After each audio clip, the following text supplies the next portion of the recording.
In a world where millions are starving, America has become the breadbasket as well as the arsenal of democracy.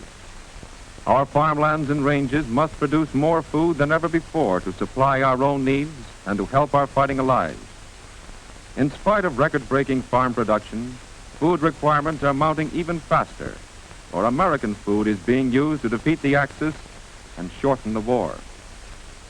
Americans not in the armed forces will get less of the common foods to which they are accustomed.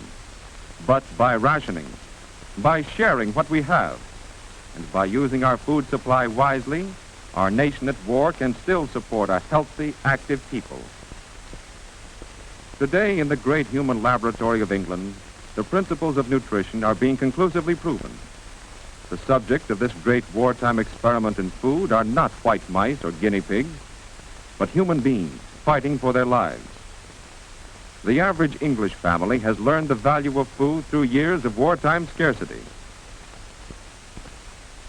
Cheese and eggs have been rationed, and the supply of butter is limited to 2 ounces a week. But the English have learned to substitute. Vitamin preparations developed in the laboratory are added to some foods, such as margarine, to enrich the vitamin content.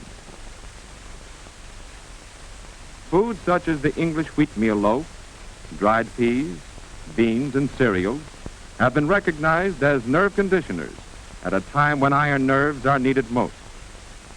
Vitamin B foods supply physical energy not only for those in combat duties, but also for English industrial workers who are turning out the weapons of war with the enemy only 20 miles away. Desk workers, also under strain, need energy foods too. Vitamin D foods such as margarine, herring, and sardines are widely used by adults in England. Cod liver oil and milk are distributed in special rations for children only. Imported fruits and vegetables are seldom seen in English markets, but fresh vegetables are grown in victory gardens everywhere.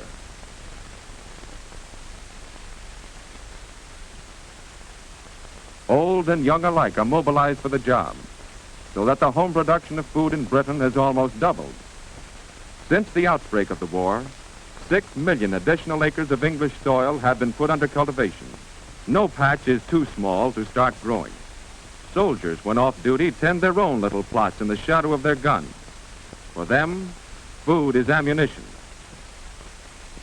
A part of the food grown in English victory gardens is contributed to community kitchens, where balanced, nutritious meals are prepared for all. Because they are learning to use their food supply carefully, many people of Britain are better fed today than ever before. We in the United States have not had our food supplies bombed, burned, or torpedoed. Yet, many Americans are starving not for lack of food, but because of poor eating habits. In this restaurant, patrons could order nutritious food, but too many don't. Same today, miss? Yeah, I guess so. Draw 1, 2 sinkers. Too many people eat the same kind of foods every day. Eat without pleasure, without variety, as a matter of routine. Quick lunches are the order of the day, and most of these are inadequate. Malnutrition resulting from habitual poor diet saps the strength of American manpower. Inefficiency results. In many cases, production has been slowed down because of layoffs and illness among workers who lack the physical stamina that good food can build. A large proportion of defense workers suffer from unsuspected physical defects associated directly or indirectly with malnutrition. The strain of long, hard hours of work has increased the number of breakdowns. In Army induction centers all over the nation, examining doctors found rejectees starved for the foods to give them the steady nerve, the clear eye, the strength of bone and muscle to fight and win a war. Today, through the work of government and other agencies, millions of American workers are learning the simple facts of proper diet and a nationwide nutrition program. Dr. Thomas Parent, Surgeon General of the United States Public Health Service. Good nutrition and good health are inseparable. No one can do his full part in the war effort without good health.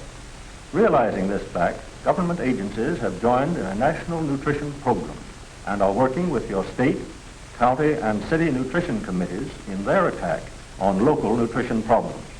You can help just by helping yourself to the right food. Make a real effort to choose a nutritious diet every day. To do this, every citizen should have a down-to-earth working knowledge of modern nutrition. Resolve now to study the daily nutritive requirements recommended by the National Nutrition Program. Study, too, the nutritive values of the many foods now available. You can be well nourished by planning your daily diet carefully, by using wisely the many nutritious unrationed foods, and by using your full share of rationed foods. Every one of us must do this, for today we have no choice. War demands that no one waste food. War demands that we use the good foods available to us to build an armor of health. Appetite alone is not a safe guide to good nutrition. To teach the simple facts of good eating, public nutrition classes have been set up in churches, schools, and factories. With wise planning, good meals can be had at low cost. American women are learning how to prepare foods with greatest economy, with least waste of vitamin content, and how to substitute the foods we have for the foods we can't get. Above all, experts on food emphasize the importance of balanced diet, in which variety is essential.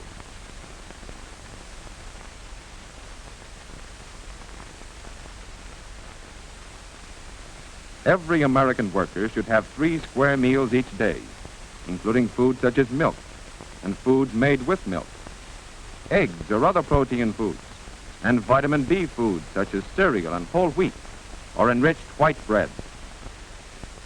A good breakfast is important, but on the job, the worker's lunch pail must supply the necessary energy for the rest of the working day. Sandwiches of meat or peanut butter can be made more appetizing if fresh lettuce is included. Fresh fruits are valuable additions to the worker's noonday meal. In the evening, chicken, fish, liver, or sweetbreads are excellent main dishes, with green leafy salad and cooked vegetables such as peas or carrots.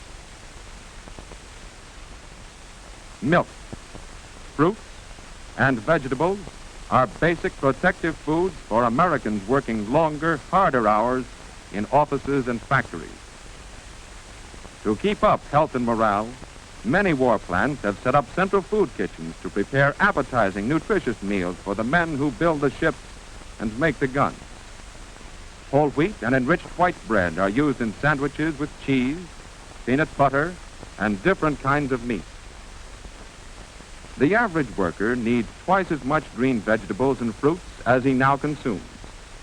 So on the menu of most kitchens are vegetables such as carrots, spinach, cauliflower, and lima beans, and other inexpensive and often overlooked dishes such as squash, parsnips, and hot soups and stews, rich in many food essentials. Good foods can increase the worker's efficiency on the job, reduce accidents, waste, and absenteeism due to inadequate diet. The men of our armed forces eat 1/4 more food than they did in civilian life.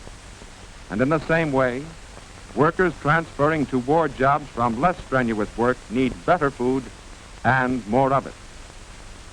At work or at home, in restaurants and cafeterias, in their selection of foods, American workers choose the way to good or to poor health, build or undermine the strength of our nation. Eventual victory in this war may depend on what we eat. And given the national will to do it, we can build here in America a tougher, more vigorous nation. A nation with better morale and greater strength of mind than the world has ever known. Food can build a new America.